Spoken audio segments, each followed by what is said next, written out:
RTC సమ్మెతో బస్సులు ఎక్కడికక్కడ డిపోలకే పరిమితమయ్యాయి.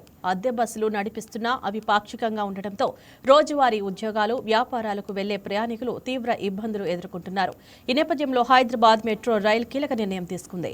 Metro రైళ్ల సర్వీసుల ఫ్రీక్వెన్సీని గరిష్ట స్థాయికి పెంచాలని నిర్ణయించింది. ఆర్టీసీ సమ్మెను దృష్టిలో ఉంచుకుని హైదరాబాద్ మెట్రో రైలు LTMRHLతో సంప్రదింపులు జరిపింది. దీంతో హైదరాబాద్ ప్రజలకు కలిగే అసౌకర్యాన్ని తగ్గించేందుకు మెట్రో సర్వీసులను పెంచినట్లు HMRL MD తెలిపారు.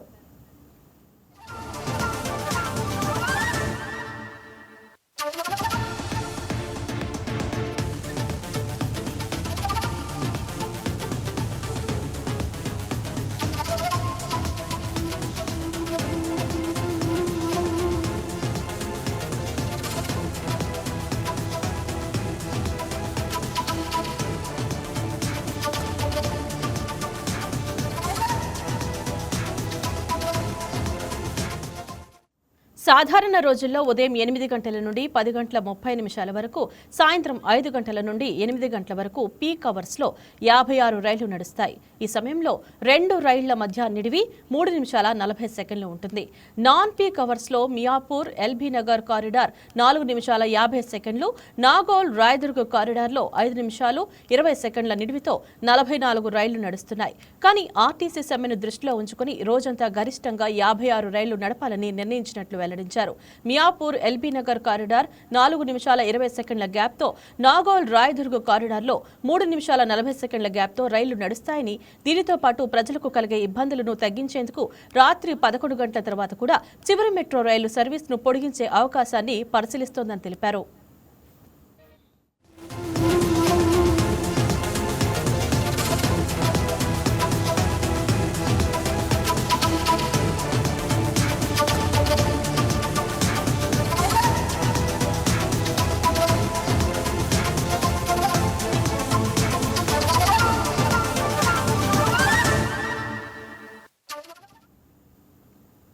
ఆర్టీసీ కార్మికుల సమ్మెకు బీఆర్ఎస్ పార్టీ సంఘీభావం తెలుపుతుందని మాజీ మంత్రి హరీష్ రావు అన్నారు.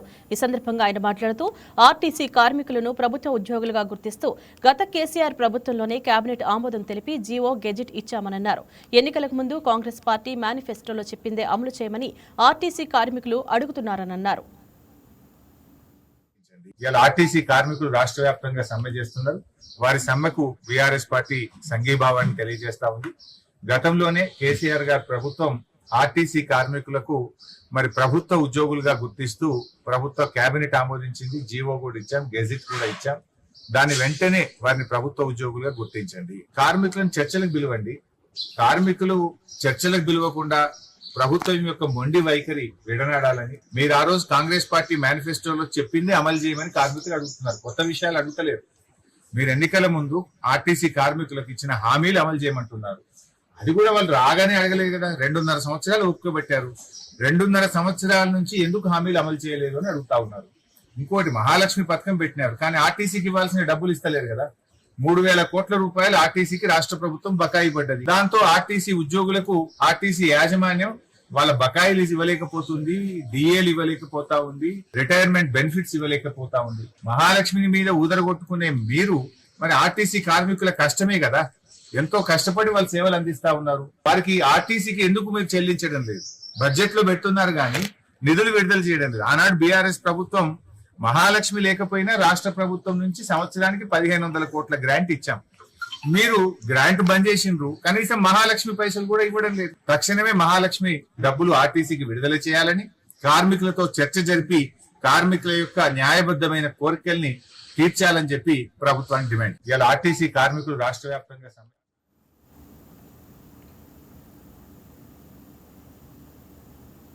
కాళేశ్వరం అవినీతి విషయంలో హైకోర్టు ఆదేశాలపై సుప్రీంకోర్టుకు వెళ్లాలని తెలంగాణ సర్కార్ భావిస్తోంది. కాళేశ్వరంపై తెలంగాణ హైకోర్టు తీర్పును సుప్రీంకోర్టులో అప్పీల్ చేయాలని ఈ మేరకు ప్రభుత్వం నిర్ణయించింది. ఈ అంశంపై రేపు తెలంగాణ కేబినెట్లో చర్చించి నిర్ణయం తీసుకోనున్నారు.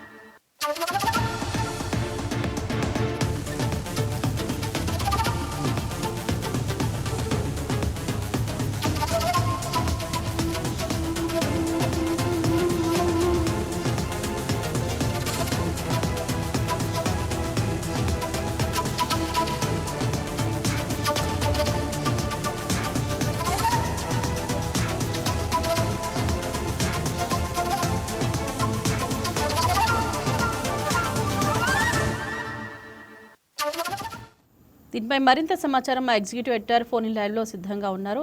ఎస్ శ్రీనివాస్ గారు, గుడ్ ఆఫ్టర్నూన్ సార్. సార్ చెప్పండి, కాళేశ్వరం ప్రాజెక్టులో అవినీతి ఆరోపణలపై ప్రభుత్వం ఏం చెప్పాలనుకుంటుంది?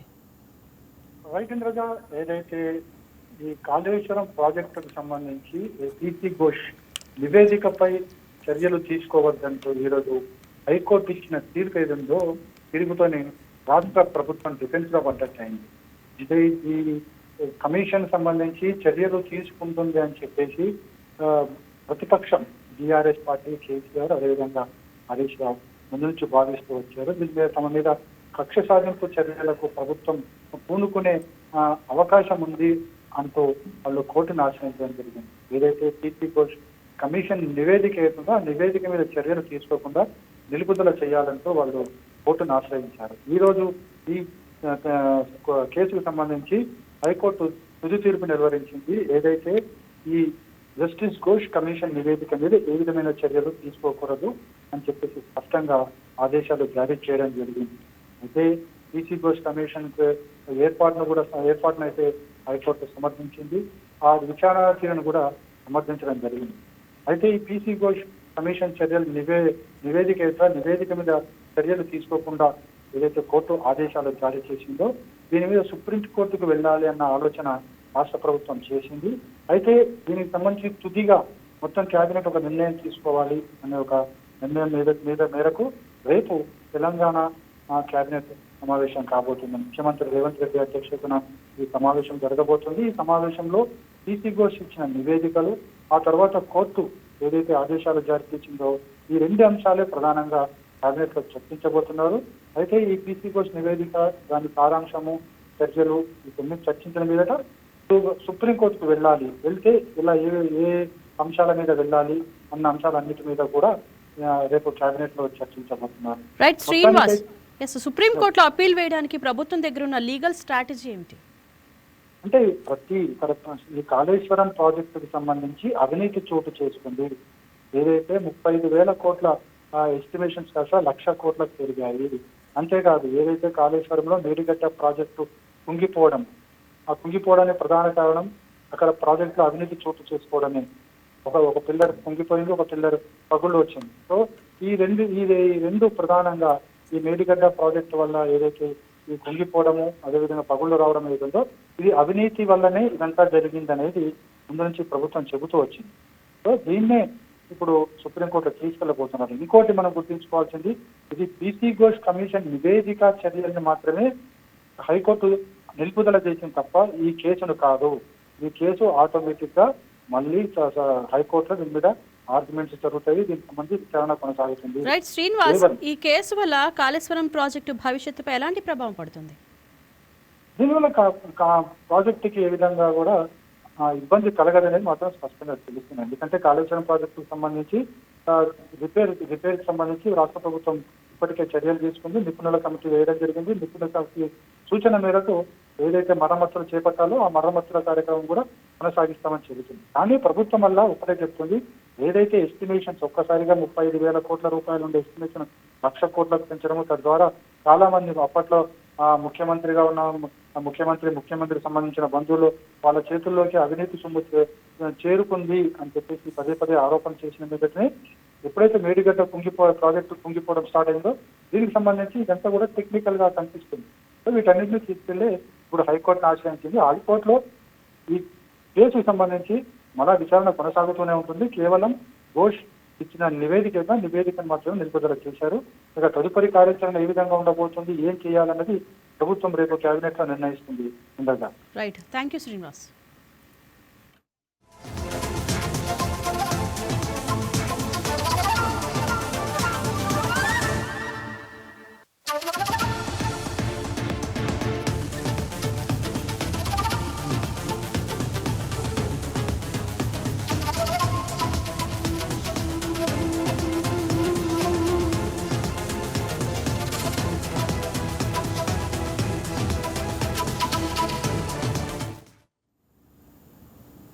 మంత్రుల సింగపూర్ పర్యటన సానుకూల వాతావరణంలో కొనసాగుతుంది. ప్రజలకు మెరుగైన పాలన, అత్యుత్తమ సేవలు అందించడమే లక్ష్యంగా సింగపూర్ ప్రభుత్వం నిర్వహిస్తున్న వారం రోజుల శిక్షణ కార్యక్రమంలో భాగంగా హోల్ ఆఫ్ గవర్నమెంట్ అప్రోచ్ విధానం గురించి అధ్యయనం చేయడం జరిగింది.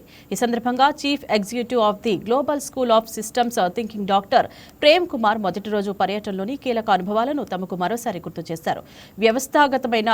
వ్యవస్థాగతమైన ఆలోచన దృక్పథం పాలనలో ఎంతటి మార్పు తీసుకువస్తుందో ఆయన వివరించిన తీరు అద్భుతమన్నారు.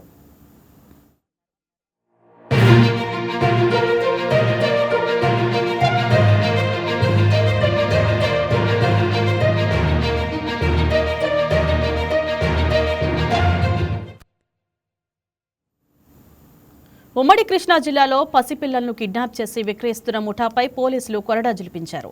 ఇటీవల విజయవాడలో 10 నెలల బాలుని కిడ్నాప్ చేసి మచిలీపట్నంలో విక్రయించిన కేసులో ముగ్గురిని అరెస్ట్ చేశారు. ఈ కేసులో 6 ప్రధాన సూత్రధారులను పోలీసులు అదుపులోకి తీసుకున్నట్లు సమాచారం. వీరి నుంచి కర్ణాటకలో విక్రయించిన ఓ పసికందును స్వాధీనం చేసుకున్నట్లు తెలుస్తోంది. ఈ కేసును పోలీసులు మరింత లోతుగా విచారిస్తున్నారు. మనకి పటమట ఏరియాలో ఒక లేడీని 10 నెలల బాబుని ఆటోలో ఎక్కించుకుని ఆ లేడీని మన కృష్ణా జిల్లా పెనమలూరు బార్డర్లో పెనమలూరు లిమిట్స్లో దింపేసి ఆ బాబును అక్కడ నుండి కిడ్నాప్ చేసి మచిలీపట్నంలో కపుల్కి అమ్మటం, అదేవిధంగా బాబుని 24 గంటల్లో మేము రక్షించడం అండ్ రక్షించి రెస్క్యూ చేసి వాళ్ళందరినీ కూడా ఇనీషియల్గా ఆటో డ్రైవర్ని ఎవరైతే ఇక్కడ కొన్నారో వాళ్ళని అరెస్ట్ చేయడం జరిగింది. దీనికి ఫాలోఅప్గా అక్కడ నుండి వచ్చిన డీటెయిల్స్ ఫర్దర్ ఇన్వెస్టిగేషన్లో భాగంగా ఆ రోజు పార్టిసిపేట్ చేసిన మిగతా 3 లేడీస్ని కూడా ఈరోజు అరెస్ట్ చూపెట్టడం జరుగుతుంది. ఈ రోజును చూస్తే గంటా మేరీ, ఈమె 26 సంవత్సరాలు, రాజరాజేశ్వరిపేట విజయవాడకు చెందినామా. పెడమర్తి కనకమ్మ 23 సంవత్సరాలు, ఈమె కూడా కొత్త రాజరాజేశ్వరిపేట విజయవాడ. అండ్ గండికోట గురమ్మ అన్న లేడీ, ఈమె 30 ఇయర్స్, అయ్యప్ప నగర్ విజయవాడకి సంబంధించిన వాళ్ళు. ఈ 3 కూడా ఆటోలో ఈ అఫెన్స్తో పాల్పడి ఈ నేరానికి పాల్పడటం జరిగింది. అయితే వీళ్ళని ఇన్వెస్టిగేట్ చేస్తున్న క్రమంలో వీళ్ళు సిమిలర్ అఫెన్స్ ఇంకొకటి కూడా చేశారన్నది బయటపడ్డది.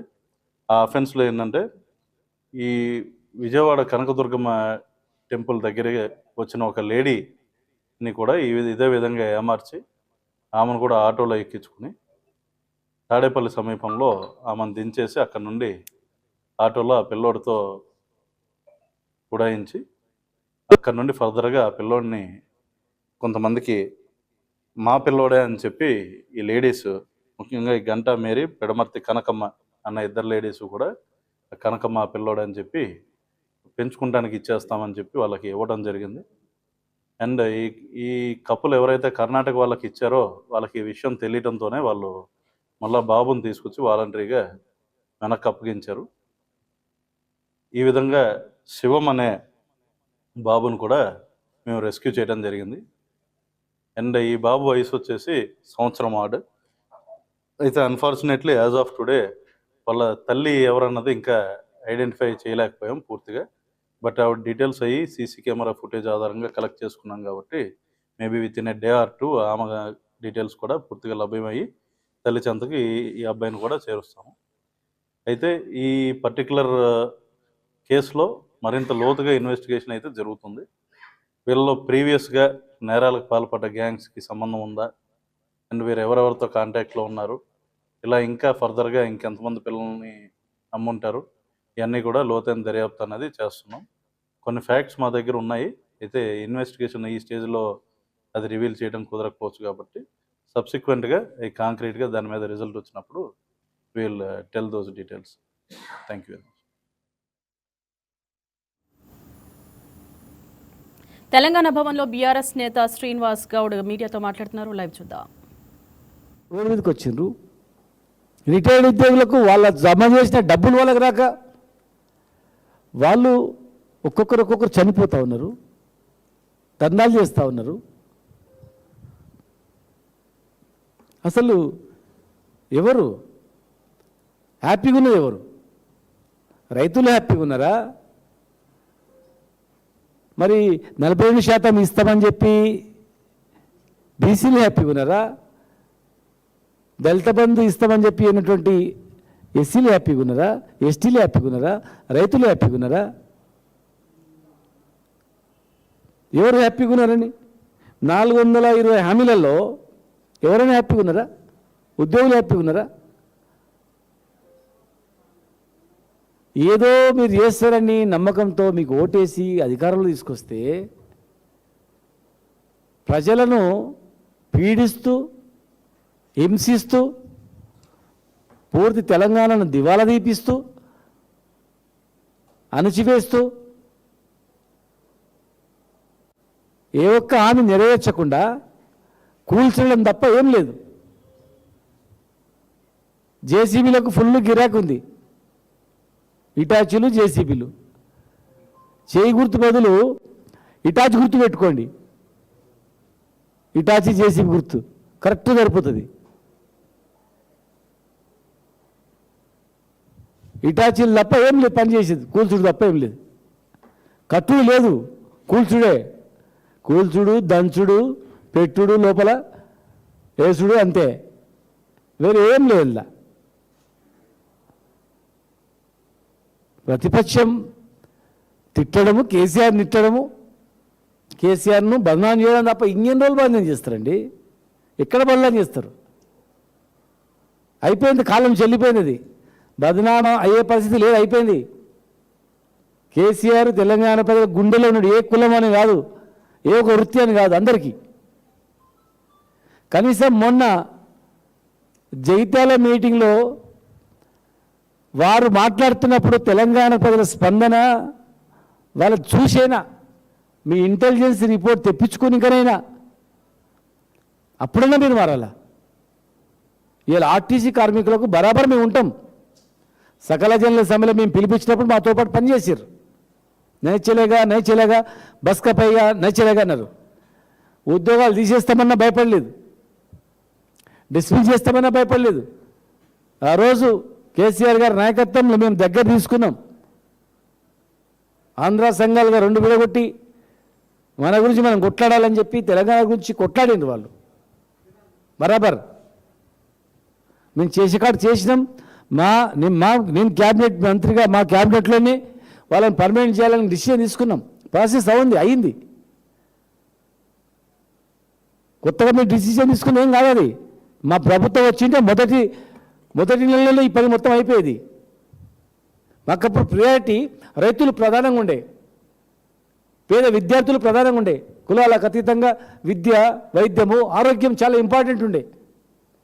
ప్రతి జిల్లా కేంద్రంలో హాస్పిటల్ ఉండాలని. తిండి చావు బతుకుల మధ్యలో ఎవరు కొట్టుమిట్టాడొద్దు, రోగాలు రావద్దు అని అందరికీ విద్య, అందరికీ ఆరోగ్యము, రైతుకు సంతోషము, రైతు భక్తిని మేము భక్తమని చెప్పి ప్రధానం ఇచ్చిండ్రు. మిగతా అన్నీ ఒకటి చేసుకునే ప్రణాళికలు బాగానే అవన్నీ. కానీ తొందరపడి మిమ్మల్ని నమ్ముకున్నారు. ఇవాళ నట్టేట ముంచారు మీరు. నట్టేట ముంచేసి ఇవాళ ప్రజలను అల్లకల్లం చేసేసారు. ఎవడు ఏడ ఇల్లు కట్టుకోవాలని వాడు భయం ఉంటుందా పోతుందా అని. ఏ లేఅవుట్లో ప్లాట్ కొనాలన్నా కూడా వాడు 10 మందికి చూపించుకుంటున్నాడు. అంతకుముందు HMDA layout, urban development layout అంటే కళ్ళు మూసుకొని తీసుకునేవాళ్ళు. ఇవాళ ఏ లేఅవుట్ అన్నా కూడా, ఏ పర్మిషన్ ఉందన్నా కానీ భయమే. ఒక లేక్ ఉందంటే లేక్ చూపిస్తూ బ్రోచర్ కొట్టించుకునేవాళ్ళు. ఇవాళ లేక్ బ్రోచర్ ఉందంటే కొనిటోడే లేడు. వాయబ ఇది పోతుందరా అని విధ్వంసమైపోయింది తెలంగాణ అంతా. ఇలా ఆర్టీసీ కార్మికులను మీరు చర్చలకు లేకుండా, మాట్లాడకుండా ఉట్టిగా పార్టీలో అపాండం వేస్తారా? ఇందాక మేము పోయి కలిసినాం, అమర్జ స్థూపం దగ్గర ఉంటే ఫోన్ చేస్తే మాట్లాడొచ్చినాం. ఒక ఉద్యమకారునిగా సపోర్ట్ చేసినాం, అడిగినాం. కాంగ్రెస్ అనుబంధ సంఘాలు ఉన్నాయంటే అందరు వచ్చినానని చెప్పి ఆ అనుబంధ సంఘ నాయకుడు అతను మాట్లాడాడు. కార్మిక నాయకుడు, కాంగ్రెస్ పార్టీకి అనుబంధంగా ఉన్నాయంటే, కాంగ్రెస్ పార్టీ చురుకైన పాత్ర పోషిస్తున్నటువంటి వాళ్ళు నా దగ్గర మాట్లాడాడు. అన్నా మాకు మోసం జరిగింది, ఖచ్చితంగా కొట్లాడతామని. మూకుమ్మడిగా అన్ని సంఘాలు పర్మనెంట్ చేయమని రెడీగా ఉన్నా సంతకం పెట్టట్లేదు. ఎలక్ట్రికల్ బస్సులు తీసుకొచ్చి బీహార్ నుంచి, ఛత్తీస్గఢ్ నుంచి డ్రైవర్లు తీసుకొచ్చి నడుపుతుండ్రే. ఇక్కడ డ్రైవర్ లేరా? తెలంగాణ వాళ్ళు డ్రైవర్లు కూడా లేరా? పనికిరాదా? మొత్తం హైదరాబాద్లో ఉన్న కార్మికులను దూర ప్రాంతాలకు వేయాలని ప్లాన్ చేసిర్రు. అంటే మెల్లమెల్లగా ప్రైవేట్ పరం చేస్తే జిల్లాకు ఒకరు పంచుకొని తినాలనుకున్నారు అందరూ. ఒక్కొక్క మంత్ ఒక జిల్లాకు పంచుకొని ప్రైవేట్ బస్సులు నడుపుకోవాలనుకున్నారా? కొత్త బస్సులు కొనరు, ఉన్న బస్సులతో నడిపిస్తారు. మెల్లగా ప్రైవేట్ పరం చేయడానికి ప్లాన్ అంతా కూడా. ఇది ఆర్టీసీ కార్మికుల సమస్య కాదు, తెలంగాణ ప్రజల సమస్య. రేపు ప్రమాదం జరిగితే ఎవడు బాధ్యులు? భద్రత ఆర్టీసీ అంటే కళ్ళు మూసుకొని ఎక్కుతారు. రక్షణది ఒక సేఫ్టీ ఆర్టీసీ అంటే. ప్రైవేట్ వాళ్ళకి ఇచ్చి భద్రత లేకుండా తెలంగాణ ప్రజలతో చెలగాటమాడుతున్నామంటే కాదు. ఇది ముఖ్యమంత్రి జోక్యం కలిగించుకోవాలి, వెంటనే వాళ్ళతో చర్చలు జరపాలి, వాళ్ళ డిమాండ్ పరిష్కరించాలి. కమిటీలు వేసి కాలయాపన చేస్తే కాదు. అదొక్కటే కాదు, రిటైర్డ్ ఎంప్లాయీస్ చనిపోతున్నారు. రిటైర్ అయిన తర్వాత వాళ్ళు బతికేది ఆఫ్టర్ సర్వీస్ అయిన తర్వాత 10 ఏళ్ళు బతుకుతారు, మహా అంటే 15 ఏళ్ళు బతుకుతారు. 2.5 ఏళ్లలో ఎప్పుడు వస్తాయో రావా డబ్బులు అని చెప్పి ఎంతోమంది ఉన్న రోగం 10 ఎంతలు అయితే చనిపోయినారు. ఎక్కడ లేదు, వార్తలు ఎక్కడ రావట్లేదు. ఈరోజు కాళేశ్వరం జడ్జిమెంట్ తర్వాతనైనా, ఘోష్ నివేదిక జడ్జిమెంట్ తర్వాతనైనా ప్రభుత్వం కళ్ళు తెరవాలి. ప్రభుత్వానికి చెంపపెట్టింది, గుయ్యమని కొట్టింది. ఎన్నో వచ్చినాయి అట్లా, అసలు మీరేం పట్టించుకోవట్లేదు. అది మేము చెప్తున్నాం, అది పేల్చింది, కాళేశ్వరం ప్రాజెక్టు పేల్చింది. ఎవరు పేల్చారని దాని మీద మీరు కమిటీ అయ్యండి. ఇప్పుడు ఘోష్ కమిటీ ఇచ్చిన నివేదికను కోర్టు కొట్టేసింది కదా, ఇదే ఘోష్ కమిటీని పాములతో పేల్చిండ్రు, డైనమైట్లతో పేల్చిండ్రనే ఆరోపణ ఉంది. నిజమా కాదని మీరు ఏదో వేయండి. ఎప్పుడైతే శబ్దం వచ్చినప్పుడు ఒక అసిస్టెంట్ ఇంజనీర్ పోయి పోలీస్ స్టేషన్లో కేసు పెట్టిండో, ఆ అసిస్టెంట్ ఇంజనీర్ను ఆ రోజు అక్కడ ఉన్నటువంటి కార్మికులు ఎవరెవరున్నారో గుర్తించి మీరు ఎంక్వైరీ చేయండి, ఇది వాస్తవమా కాదనేది. ఒక ఇంజనీర్ పోయి కంప్లైంట్ చేసిండంటే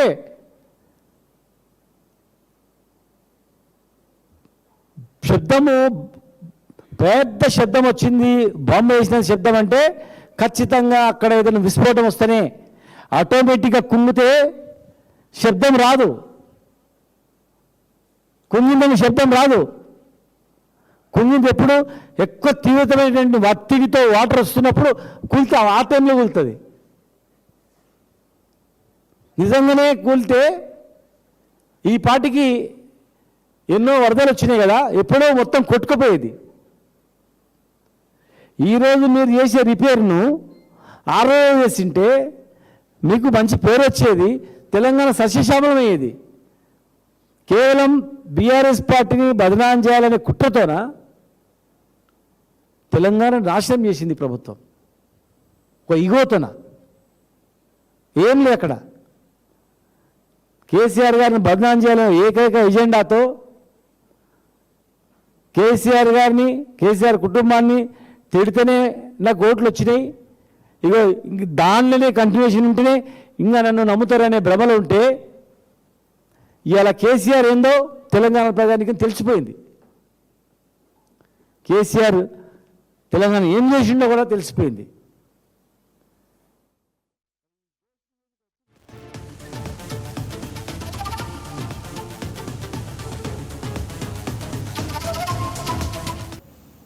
ఏలూరు జిల్లా కామవరపుకోట మండలం తాడిచర్ల గ్రామంలో స్వయంభుగా వెలిసిన శివాలయంలో జనసైనికులు, కూటమి నాయకులు మృత్యుంజయ హోమం నిర్వహించారు.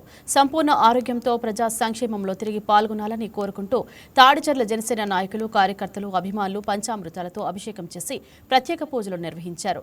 ప్రజా సంక్షేమమే ధ్యేయంగా నిరంతరం శ్రమిస్తున్న పవన్ కళ్యాణ్ త్వరగా కోలుకుని మరింత ఉత్సాహంతో ప్రజలకు సేవలందించాలని ఆకాంక్షించారు.